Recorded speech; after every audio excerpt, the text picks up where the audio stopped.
my parents during open houses, make sure that your student, your child is ready for a new adventure. Every year is a new opportunity to be reacquainted with different staff members, different teachers, and a new opportunity to start all over. Say last year wasn't the best year for you, but this year can be a better year for you.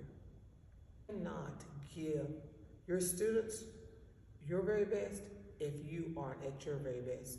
So take time to make sure that you're also taking care of yourself as well as your students, but you come first. There are so many opportunities that I think that SEL has made a difference in my career, and I'm so glad I was introduced to those three powerful letters, SEL.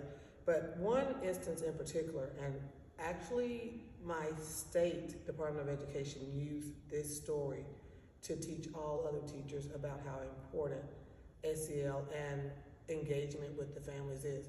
I had a student one time and he was kind of acting out, and I told him that I was going to call his mom, and he said, "You can't." I said, "I'm going to call your mom." He said, "You can't." We went back and forth, and finally I said, "Well, I'm getting right now, I'm looking up the number, and I'm going to call your mom." And when I looked it up, he didn't have a mother. He was being raised by his grandfather. And I felt horrible. Oh my gosh, I felt so bad. And I tell his story all the time because I want other educators to realize that students aren't all cookie cutters. They're all different. They come from different walks of life. They have different feelings. And most importantly, they come from different family structures.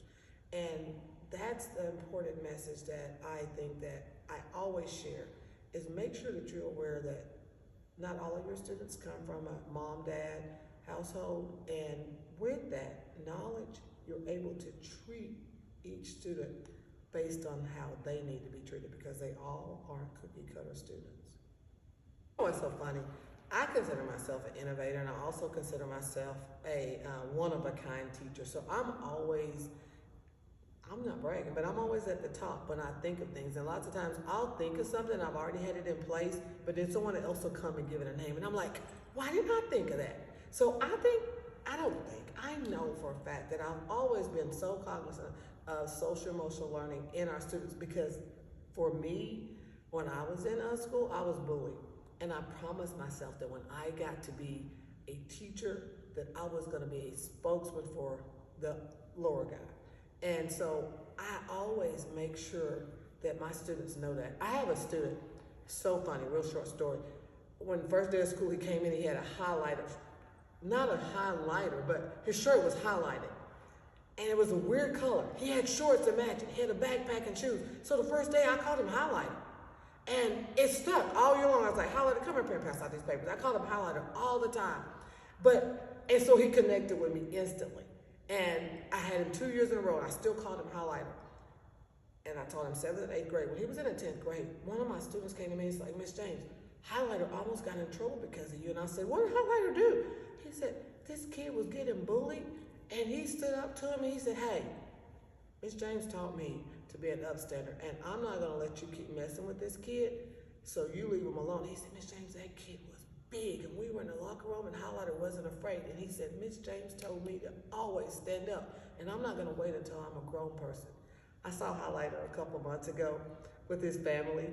His little daughter and his wife was expecting, and he introduced me to his wife as, "This is Miss James. She's the one that called me highlighter."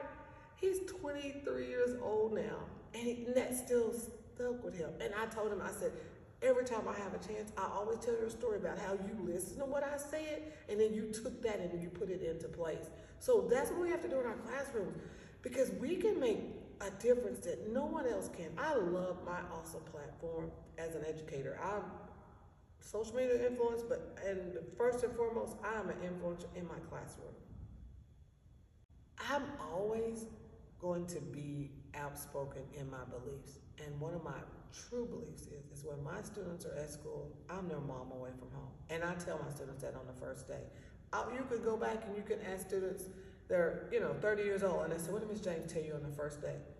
"I'm your mom away from home." So with that, I'm going to be a mother. I'm going to look out for you. I'm going to make sure that if you're in trouble in another class, I need to talk to you because it's something I'm not doing in my class that you aren't taking that attitude and spreading it abroad. So I personally think as an educator, I need to always be a template for how I want my students to act, not only in my classroom, but outside of my classroom. So one of my students one year said, and I just adopted, they said, well, Ms. James, if you're a mom, then we're all brothers and sisters. That's right, you get it. You are all brothers and sisters. And yeah, we might not agree on this, we may not agree on that, but at the end of the day, we have each other's back. And I create that culture in my classroom. And let me tell you this, when you have a good culture in your classroom, you don't have trouble teaching because they're already invested in whatever you're selling. I could sell a student on a book and the kids be like, well, last year, it's me teaching this book. It's me. And so I'll tell new teachers, this is something I tell new teachers, and I'm telling you, not all teachers listen to me, but it is proven. I sold Avon when I was underage. I was an Avon salesman and it was in my mom's name. And I was a top Avon salesman, not in my city, but in my county at the age of 16 years old. How was I the best Avon salesman? Because I had a large family, we used the product, right? So that's why I tell new teachers, like if you want to introduce students to something, make sure that you're exemplifying that. You're a template for that. So if you want to tell them don't bully, don't be bullying another student in the hallway. If you want to teach your students kindness and care and consideration, you need to be the template for that. Because if we don't, where are they getting examples from? Are they getting them at home? I'm afraid not. I'm afraid not. So we need to be the template for everything that we want our students to be. I hold myself to a great, I hold myself to a high level that most educators do, because I realize that as an educator, I'm also a spokesman for the field, and I want other people to come into the education field and to take this role seriously. So you were talking about number 9, right? Yeah. How have you seen benefits of SEL improve your school's attendance rates? If so, in what ways? You know what? It's so sad that sometimes students get in a position to where school isn't a safe haven for them.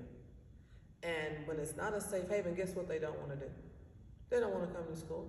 And if they aren't coming to school, guess what they aren't doing? They aren't learning. If they aren't learning, then that helps our whole, if they aren't learning, then the whole structure is thrown out of whack. So what I do in my class is I try to make my classroom be the best place ever.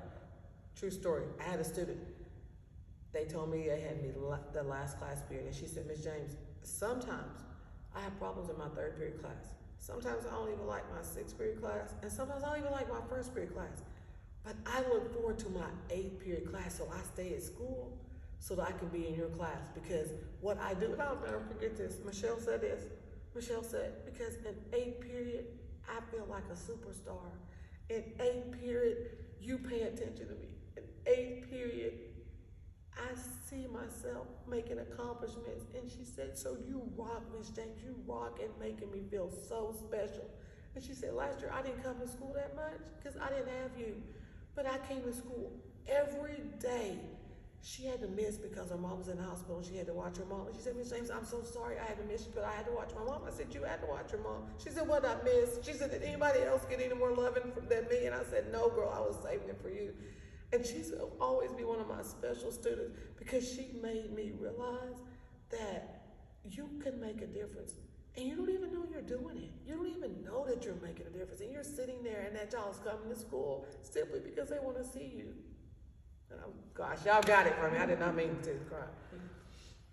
Okay, you are never going to guess what this is that I am currently in. I ended the sentence with a preposition, didn't I? We're told don't end the sentence with a preposition. However, scholars now say it's okay if it's needed. How can I rephrase that? Where am I at? Oh, I ended the sentence with a preposition. What am I in? No, I ended the sentence with a preposition. How would you say asking someone what's the location or where I'm at in whatever? It's really hard sometimes not to end the sentence with a preposition. There used to be really secret and private places that people had conversations. And it would be something like this, and it would be called a phone booth. This is, when I see something like this, you know what it makes me think of? It makes me think of England. Speaking of England, it's on my bucket list. I have